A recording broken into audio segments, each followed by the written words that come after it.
এই চিঠিটা অবশ্যই প্রত্যাহার করা উচিত। এটা বেআইনি একটা চিঠি। তো এইটা তো এই একটা গণতান্ত্রিক দেশে নতুন সরকারকে তো সতর্কভাবে চলতে হবে। সরকারের পলিটিক্যাল এজেন্ডা থাকবে, কিন্তু একটা সার্কুলার দিয়ে সোন অ্যারেস্ট করা, এটা তো সারা বিশ্বে গ্লোবাল রিপারকাশন হয়ে যাবে। আইনে বলা আছে যে সরকারি কোনো ব্যাংকের ডিরেক্টর অথবা কোনো বিজনেস কনসার্নের ডিরেক্টর উনি বাংলাদেশ ব্যাংকের গভর্নর হতে পারবেন না, ডেপুটি গভর্নর হতে পারবেন না। অর্থাৎ কোম্পানির ডিরেক্টর হলে যেহেতু বিজনেস কনফ্লিক্ট হবে, এটা আইনেই নিষেধ করে দেওয়া আছে।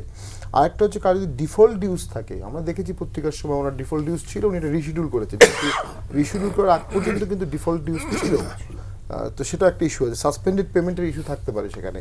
তো এই জায়গাটায় এই তিনটা জিনিস তো সরাসরি এখানে অ্যাফেক্ট করবে। আরেকটা হচ্ছে আগের গভর্নরের 4 বছর মেয়াদ শেষ হয়নি, তাহলে যদি 4 বছর শেষ নয় উনি রেজিগনেশন দিতে পারেন। উনি কিন্তু বলেছেন উনি রেজিগনেশন দেননি এখন পর্যন্ত।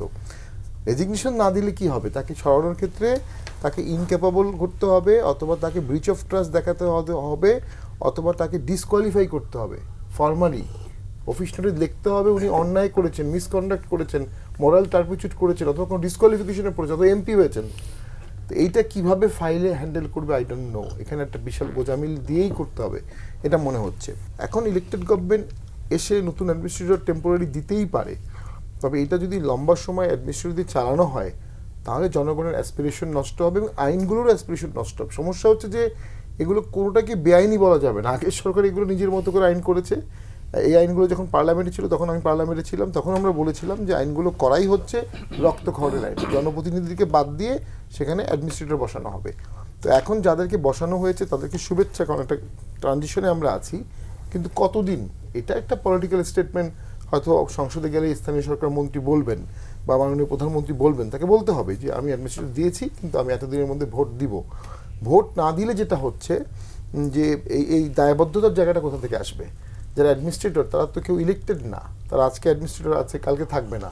কিন্তু একটা ইলেক্টেড পদে ইলেক্টেড লোক থাকলে তাকে জনগণের কাছে দায়বদ্ধ থাকতে হবে, তাকে কমিটমেন্ট করতে হবে। এই অ্যাডমিনিস্ট্রেটরদের ইলেকশন কোনো ম্যানিফেস্টো ছিল না, তার কোনো কারণও নাই। তারা কী কাজ করবেন, কী প্রমিস করে এসেছেন, আর কী প্রমিস বাস্তবায়ন করবেন? তো ওই যে প্রমিসটা তো লাগবে, ওই প্রমিসটা শুনেই তো মানুষ ভোট দিয়ে তাকে মেয়র বানাবে। সেই জায়গায় একটা বিশাল ঘাটতি তৈরি হয়ে গেছে বলে আমি মনে করি।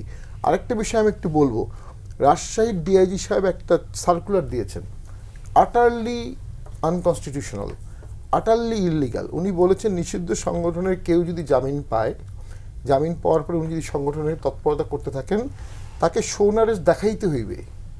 তবে যদি উনি সাংগঠনিক কাজ না করলে তাকে সোন অ্যারেস্টের দরকার নেই। সোন অ্যারেস্ট একটা মানবাধিকারের ভায়োলেশন। আপনার কোনো মামলায় আপনার নাম নাই, কিন্তু আপনাকে যে কোনো সময় ধরে অন্য কোনো মামলায় দিয়ে দিবে। এখানে আপনি বলছেন সোন অ্যারেস্ট করতে হবে। সোন অ্যারেস্ট করা যেতে পারে এক্সেপশনাল সিচুয়েশন, আর আপনি সেখানে অধস্তনকে বললেন সোন অ্যারেস্ট করতে হবে, অর্থাৎ 10 বছর আগের মামলা সেখানে দেখায় দাও, 3 বছর আগের মামলা দেখায় দাও, মার্ডার কেস দেখায় দাও। এই চিঠিটা অবশ্যই প্রত্যাহার করা উচিত। এটা বেআইনি একটা চিঠি। তো এইটা তো এই একটা গণতান্ত্রিক দেশে নতুন সরকারকে তো সতর্কভাবে চলতে হবে। সরকারের পলিটিক্যাল এজেন্ডা থাকবে, কিন্তু একটা সার্কুলার দিয়ে সোন অ্যারেস্ট করা, এটা তো সারা বিশ্বে গ্লোবাল রিপারকাশন হয়ে যাবে।